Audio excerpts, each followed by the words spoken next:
On the third day on Islay and ninth day in Scotland, we visited four distilleries, the second being the Kilchoman Distillery, located on the west side of Islay near the small settlement of Kilchoman.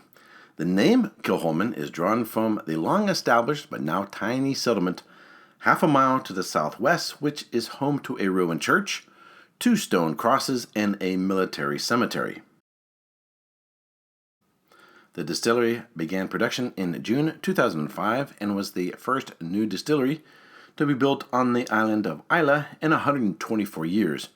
The distillery first filled casks on 14th of December in 2005, and the distillery began bottling a 3-year-old single malt in September 2009. The first official Kilchoman, the inaugural release, was released in 2009, and the first 100% Islay whiskey released in 2011. Kilchoman is the only distillery in Scotland in which, at least in part, produces every element of the process, from growing at least some of the barley to bottling the Scotch whiskey. It all takes place on the premises of the distillery.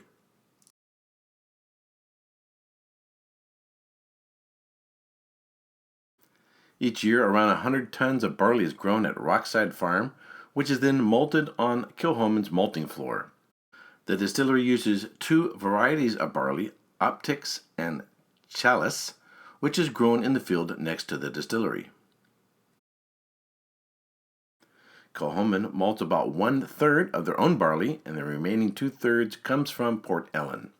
Malted barley from the 2 sources is kept completely separate, which allows Kilchoman to produce an all-estate whiskey that has been grown, malted, brewed, distilled, matured, and bottled in the same place.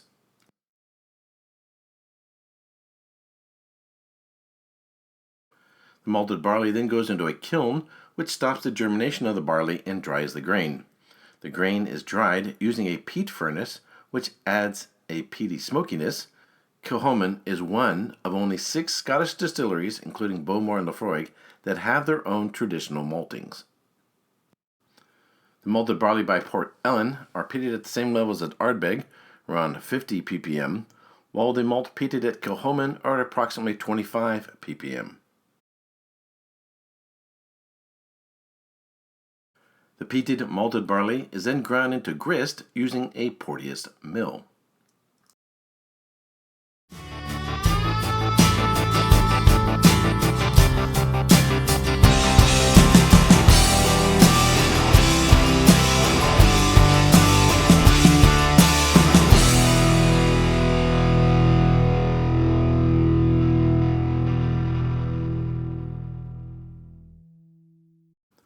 Mashing is one of the first steps in refining the character of the spirit in the stillhouse. The distillery has a custom-built 1.2-ton mash tun to extract fermentable sugars from the crushed barley grains. The liquid, referred to as worts, is then drained off to form the basis of the Kilchoman spirit, leaving behind the spent grain known as draff, which is used to feed the distillery's Aberdeen Angus cattle.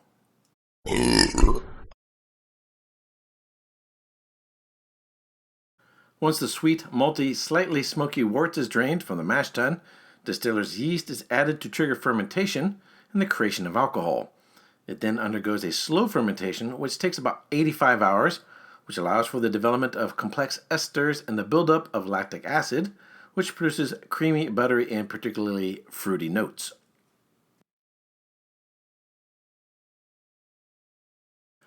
Kilchoman Distillery operates with only 1 wash and 1 spirit still. The spirit still has a capacity of 2,000 liters, while the wash still has a capacity of about 3,000 liters. The spirit still has a tall, narrow, conical neck and a wide spherical lid. The wash still has a traditional Speyside shape, which also features a wide lid but a less narrow neck than that of the spirit still. And this is the spirit safe, and if you look real close, you can see me videoing myself in a reflection on the brass of the spirit safe.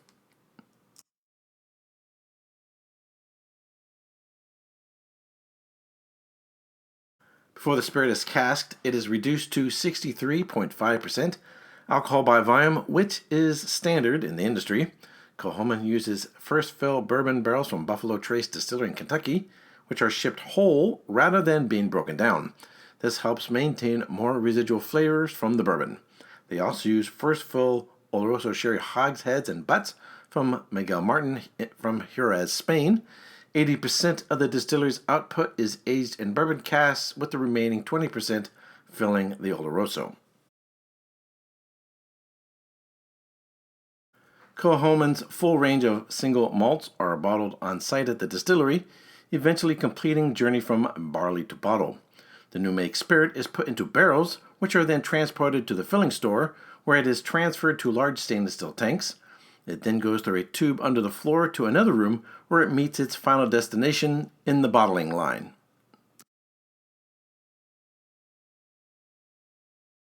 Kilchoman releases several bottlings. The most important ones include Mackay Bay, bottled at 46% alcohol by volume, which is named after a nearby beach which we visited after touring the distillery. Then there is the Loch Gorm and Saint-Egg, both of which are bottled at 46% alcohol by volume. The Saint-Egg was originally released for the French market, but it was launched worldwide in 2016. And then there's the 100% Islay, bottled at 50% alcohol by volume.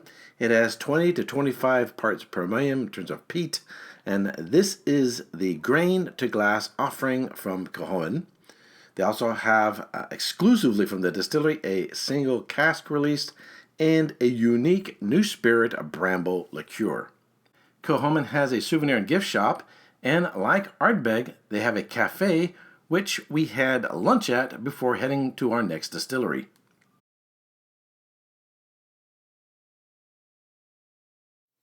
Alrighty, for my vlog of my visit to Kilchoman Distillery, I didn't bring any bottles home, but I wanted to review something which I think is really probably the truest expression of the distillery.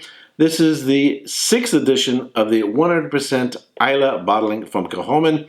The water, the grain, everything about this whiskey comes from Islay, comes from the distillery, with the exception of the barrels, obviously, because they're not growing any trees to produce barrels there on Islay.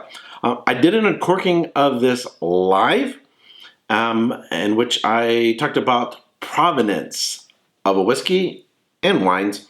And I believe this spirit, this whiskey, probably is the most authentic and truest expression of a provenance, of a terroir, of a distillery, as close as you can get.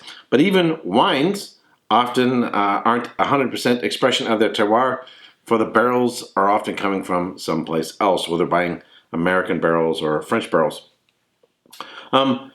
I have spent a lot of time thinking about this whiskey off camera.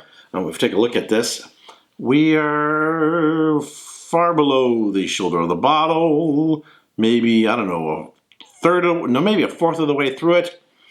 I have tried this neat. I've tried this with a little bit of water. I've tried this on ice. I've tried this in a chilled glass, just to try it in different ways to see how it expresses itself, depending on how you're serving it. It is bottled at 50% alcohol by volume. It's fine and neat.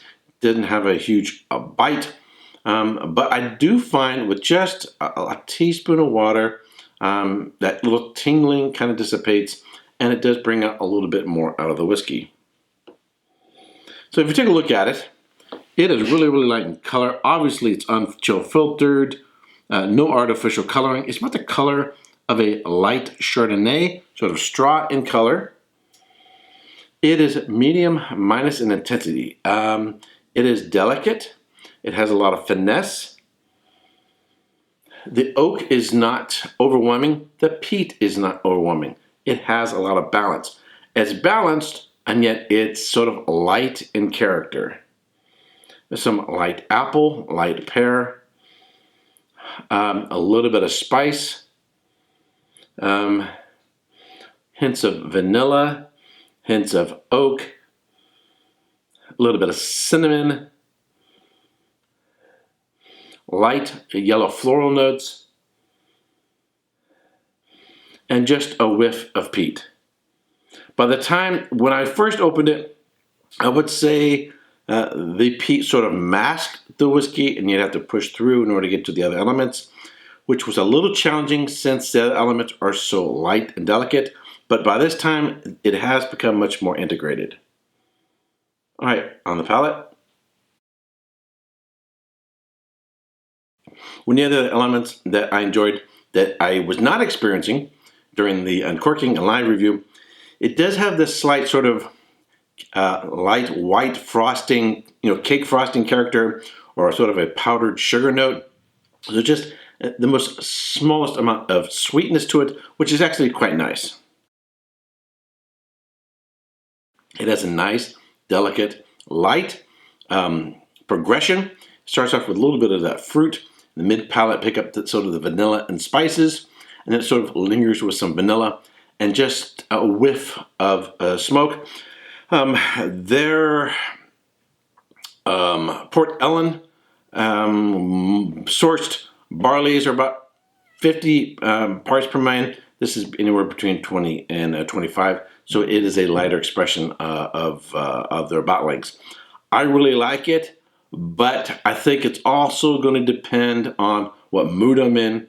That if I'm in the mood for something a little light, a little delicate, on the cold, when it's not served on the colder side, whether it's in a chilled glass or on ice, it starts to become more bourbon-like. A little bit sort of corn notes, a lot more vanilla, a lot more spice, and the fruit notes sort of back off. So I like it room temperature. I like it with a little splash of water, and that seems to be when it expresses at its best. What point score am I going to give it? I'm going to give this a solid 89 points. What would it take to get it over to 90? I would like a little oomph of flavor, a little bit more intensity of flavor. But I still think it's very, very, very nice. And I think it's a whiskey in which to understand Islay, to understand the terroir, to understand the provenance of Islay, is something you've got to try. All right, so I'm definitely give it a recommendation. And I actually picked this one up $10 cheaper. It was on sale. It had been sitting on the shelf. Swami, a malted in Montreal, has reviewed the 7th edition. So if you want to get his impression of the 7th edition, you want to check his video out. All right, that's it for this study. And in my next video, we'll be going to Coila, then over to Bunnahabhain, and then I'll actually do a Bowmore as we head on our way out of Islay. Well, until next time, cheers. If you have benefited from my wine or whiskey studies and you wish to support this ongoing work, I ask that you become a Patreon supporter. The link to my Patreon account is in the description box below.